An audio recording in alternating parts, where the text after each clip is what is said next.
The concept and scope of what a video game is has changed rapidly in the last 50 years. These changes have come with many positives and negatives, so I decided to go over 5 things I can't stand about modern video games. On the flip side, I'll also be uploading 5 positives, but in this video, it's all about the complaints. The first complaint will be short since I just went over it in my last video, so check that out if you haven't, but I hate the narrative that game prices need to go up. Yes, inflation is a thing, but the cost of living is at a relative high, with housing in particular being criminally expensive. Games cost more to make, but that's not my job to care. Like many of us gamers know already, with any sort of resource management, if developers know their budget is X, it's on them to plan accordingly. If a game's going to cost $300 million to make, but they're worried that they're only going to be able to sell 2 million copies, maybe a crazy concept, but maybe just make a smaller game. For the health of the industry, publishers should meet consumers for where they are, not the other way around. Even if prices did rise, the majority of those profits would just go to executives and shareholders, so I implore you, do not buy games for $80. My second complaint may be a bit of a spicy one, so hear me out before bombing me in the comments. Unless you want to boost my engagement, then feel free to. But I feel the logic of a game needing to only have a single difficulty option because of the intended experience is flawed. This is usually referring to difficulty and/or game design in particular.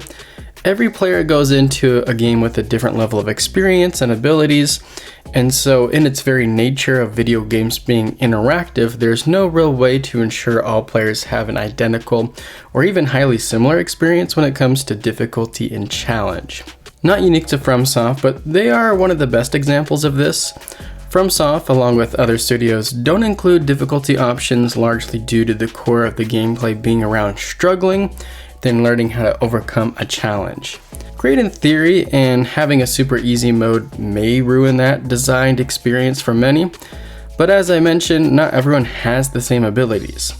Whether it's age, natural or learned coordination, or experience with the FromSoft formula, different players would experience varying levels of challenge based on their background, and so there's no universal intended experience of difficulty that can be enforced. One game's hard mode may be a walk in the park for one player while extremely challenging for another.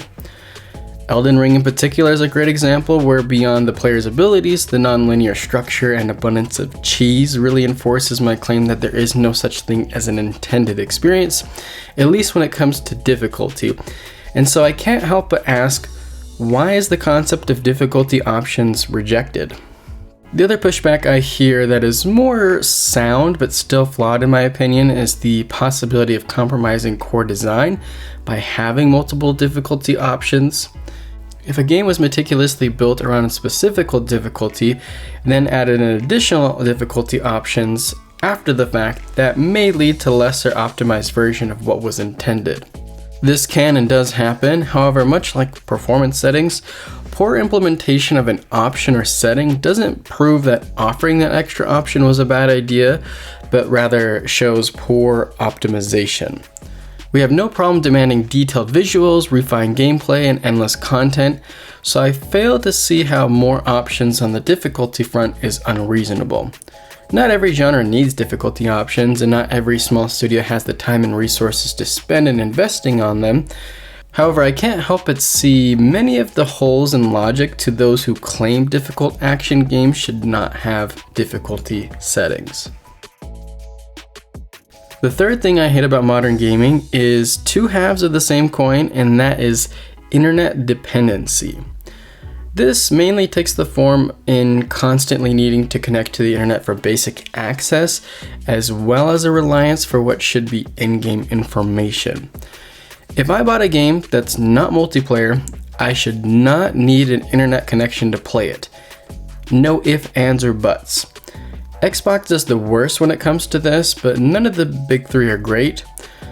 I get to some extent Game Pass games needing to connect, let's say at least once a week, but if I supposedly own a game, then they should eat rocks if I can't connect to the internet. It's happened to me a few times where my internet was out and I decided to play a game, and since I hadn't booted it up in a while, I was denied access even though it was on my Xbox ready to go. When this happens, it's both the console manufacturer as well as the publisher's fault. Secondarily, while it's true we live in an age where many new games hold your hand and escort you through every step of the experience, it is also true many games have no problem leaving out essential information, with the internet becoming somewhat of a necessary crutch. I wouldn't expect a game to hand deliver me to every secret and Easter egg, but crucial golden path information should not be that hard to find. It's not good game design if me and over half the people I know who played a specific game had to constantly refer to guides for the most basic of information. Me using Google is not discovery.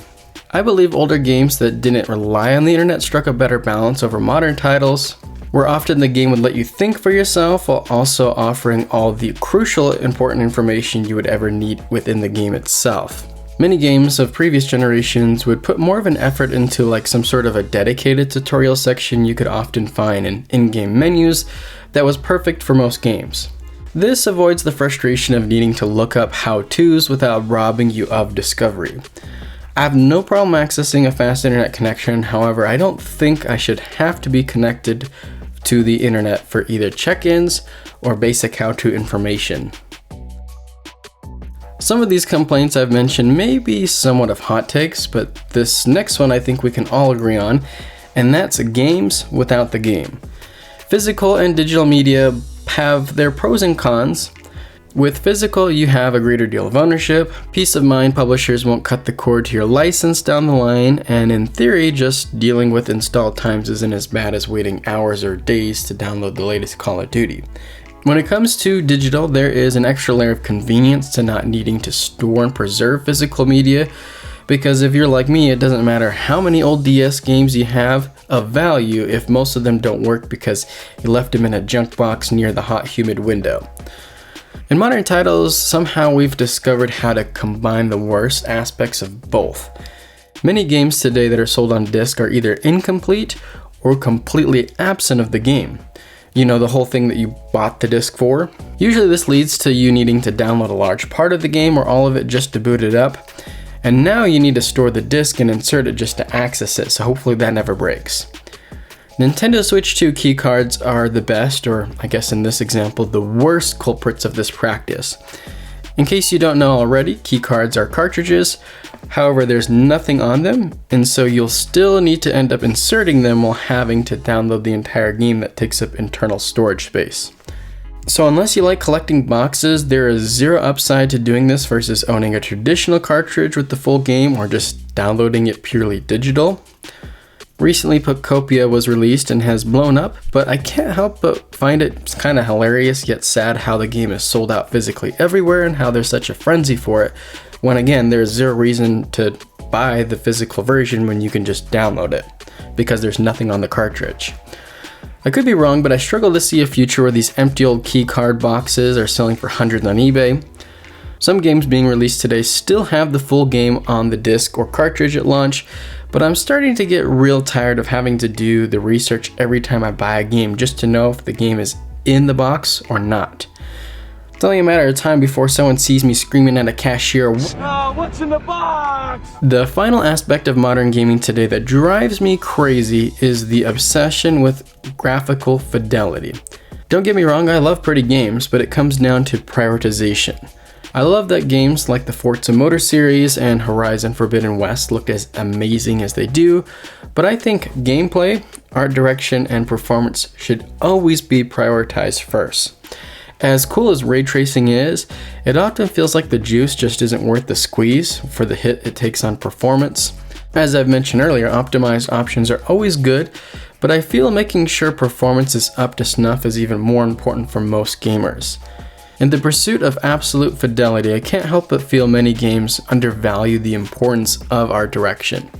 Last year's Assassin's Creed Shadows was a more visually impressive title over Ghost of Yotei on the fidelity front, but Yotei was a far better looking game overall when you mix in the fidelity and the more romanticized look. This isn't me saying AC Shadows is ugly, but I'm sure I'm not alone in feeling more drawn and engaged by games with a distinct look like Yotei.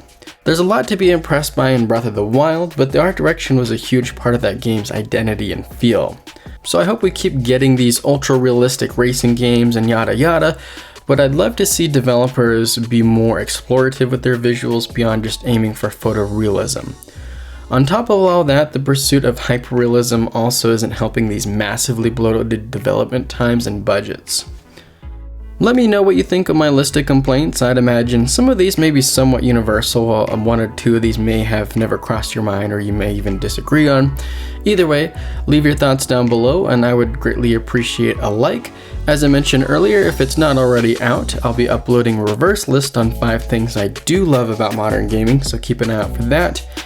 As always, I appreciate you for watching, and until next time, see ya.